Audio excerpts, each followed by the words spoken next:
Salut tout le monde, c'est Francis Desneiges. On se retrouve enfin après 2 ans d'absence. Ça fait vraiment longtemps qu'on s'était pas vu. Je suis sur le compte de Cactus Funky pour reprendre les vidéos. Manqué, hein, vous nous avez manqué. Et pour reprendre les vidéos, je serai accompagné de Sissou le sauciflard.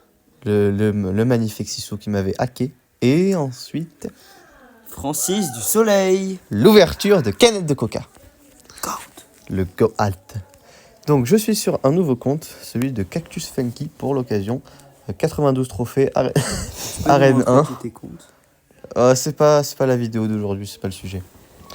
Mais si je suis avec lui, c'est parce que j'ai décidé pour revenir de vous aider, vous qui êtes des débutants qui venez de recommencer le jeu, enfin de commencer le jeu.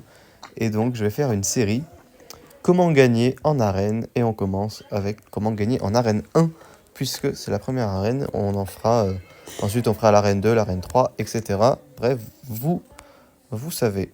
Donc je suis donc sur le compte de Cactus Funky, je le deck classique d'arène 1, les cartes un peu améliorées mais pas trop non plus. Et on est parti directement dans la première game. On est contre Mighty Sombra. Alors, wow, il a vraiment un pseudo sombre. Il est lugubre, c'est vrai. Alors, on va poser les archères en fond de map pour pas aller trop vite de l'avant. On va s'installer. On s'installe. Ouais. D'abord, en partie, il faut.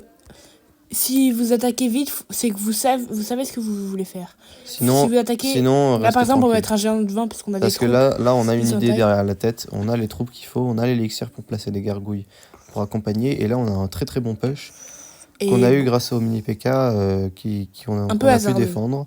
Ouais, qu'on a pu défendre facilement. Et donc, il nous a permis ensuite d'avoir un bon push derrière et de prendre la première tour directement dans cette partie. Et on peut accompagner avec vous voyez bien que c'est très simple. Ouais, l'adversaire offre peu de résistance.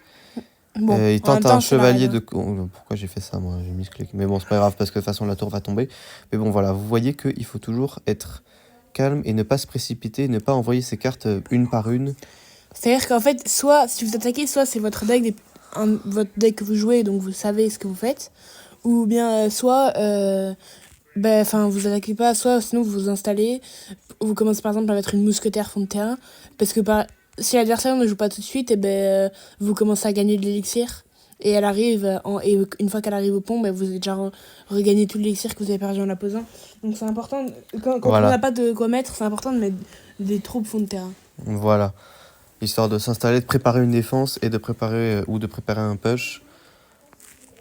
C'est un des fondements du jeu. On joue maintenant la deuxième partie contre Valiant Assassin. Qui a 146 trophées. Qui n'a pas mais à mon avis, il a beau avoir Assassin dans son pseudo, on va sûrement l'assassiner. C'est sûrement un bot. Je ne crois pas. Bon, il pose un chevalier au pont, donc ouais, c'est typiquement le genre d'erreur qu'il faut pas faire. Carte seule posée au pont, en plus c'est un chevalier, c'est pas une carte et donc qui fait très peur à voir quand tu la vois au pont. Et donc là, du coup, il a mis 3 d'élixirs. Il nous a mis un free mini PK. Et donc là, on peut attaquer avec un géant. On peut mettre géant et gargouille, parce que là, on a 4 d'élixirs d'avance. Il a dépensé beaucoup plus que nous, donc on peut mettre un géant. On peut mettre un géant avec les gargouilles, là. Il est plus dans le mal déjà. Bon, après, il répond pas, mais normalement, même. Il répond avec un sa géant. réponse aurait pas été mauvaise. C'est pourquoi nous sommes en arène 1. Là, les chevaliers étaient complètement inutiles, mais bon. On va quand même prendre des dégâts du géant, mais j'ai envie de dire, c'est pas grave parce que. On encaisse des dégâts pour pouvoir attaquer plus fort. Voilà, on assume les dégâts pour pouvoir mettre les archères, pour faire plus sur la tour du roi, avec le chevalier qui tank. Voilà. Essayez quand vous avez une troupe avec beaucoup de PV et d'autres troupes derrière plus fragiles, de toujours mettre la troupe avec beaucoup de PV devant pour qu'elle tank les dégâts, et les autres comme ça peuvent attaquer. Juste pour tous ceux qui sauraient pas, tanker ça veut dire encaisser les dégâts. Voilà. Je pense que les gens savaient, mais merci quand même. Merci Sauciflard, on voit qu'il est sur du Olingo. Francis du Soleil, tu dis. Oui. On va prendre la cage gobelin qui est bien meilleure que la cabane de gobelins. On va pouvoir même améliorer niveau 4, mais on va pas la jouer. Je pense pas qu'on ait besoin de bâtiments, nous ne sommes pas des Portugais. Ouais, ta gueule.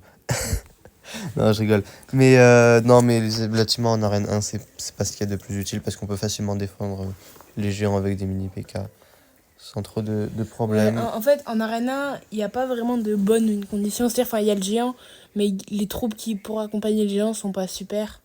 Et si l'adversaire sait jouer, normalement, on passe jamais avec un géant.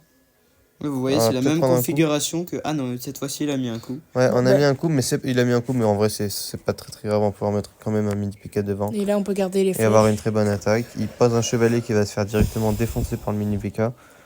Et on va avoir un coup de mini PK, deux coups de mini PK, trois coups de Et mini on va PK prendre qui la prend tour. la tour. On a eu aussi les dégâts des troupes de soutien. Et la mousquetaire qui est en train de one-shot, les gars, oui. Ouais, la mousquetaire qui fait un très bon travail. Alors là, je dépense pas mon élixir, j'attends que la mousquetaire passe le pont pour qu'elle puisse en même temps être attaquée par mes tours de princesse. Ça aussi, c'est quelque chose qu'il faut savoir, qu'il faut faire. Et là, on Ça peut vous mettre... permettra de mettre... les là, tours de là, princesse sont les typiquement, tours ça, qui c'est un sont très mauvais situées- géant.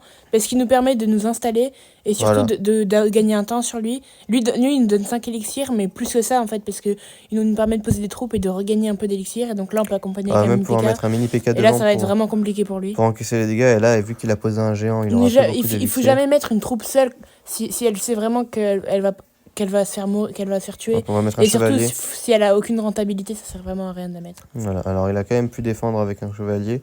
Mais bon, Mais vous voyez que aussi sa une tour... particularité boule de aussi, flèche. la tour du... Merde. La tour du roi est située au niveau de... au milieu, et la plus grande tour avec le plus de PV, alors Non. que les princesses sont Oui, celles sur mais les après côtés. ça, les gens savent en général. Ouais, mais pas tout le temps, hein, pour les débutants. Pour ceux qui n'ont pas encore... Ouais, c'est vrai. Mais c'est toujours bien de rappeler des choses, même basiques. Ça peut permettre aux gens, des fois, qui ne connaissent pas le jeu, de comprendre Voilà, quand même faut ce qu'il qu'on soit dit. sacré, mon coup. Désolé, j'ai- Non. Bah, on va peut-être mettre une boule de feu sur la Bon, tour. alors la boule de feu fait 98 Oui, mais comme ça, avec les dégâts. flèches, on pourra finir. On va mettre la boule de feu. Voilà. Déjà, si vous avez des fois une tour en face qui a plus beaucoup de vie, vous pouvez la terminer avec les sorts qui infligent des dégâts directs. Les flèches, ça finit au moins? Non. Non, pas du tout. Voilà, donc si elle a plus beaucoup de vie, au moins, si vous n'arrivez pas à passer, vous avez du mal à passer avec vos troupes, vous pouvez envoyer des sorts. Ça va faire des dégâts. Là, on aurait sûrement pu le finir, mais bon. Oui, on va On remettre. joue un peu avec on les va- adversaires. C'est pour vous montrer aussi les différentes façons de mettre des Et dégâts. petit bien joué. Et le petit bien joué Non, qui fait on met plaisir. plutôt un hihiha. Non, on est sympa, on met bien joué.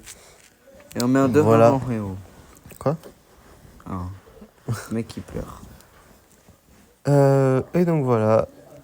Avant de se quitter, je vais vous montrer quand même le clan. Donc Francis de Neige, c'est notre clan pour justement les débutants, les gens à qui la vidéo est destinée. Donc vous voyez, c'est pour vraiment tout le monde, les gens à 0 trophée, même 60, 90, etc. Les gens, Même 9000 si vous avez. si vous voulez, vous pouvez, voilà. Mais bon, pour les gens avec beaucoup de trophées, essayez plutôt d'aller dans le clan Francis des Neiges, donc, qui est le premier clan avec... Avec moi, le magnifique sauciflard. Par contre, il vous faudra au moins 5000 trophées pour Qui entrer. est vraiment puissant, voilà. C'est le petit sauciflard. Voilà, voilà. Qui s'y la tue aussi, faut le dire. Non, même pas. Non, j'ai recommencé le jeu hier pour te dire. Bon, voilà.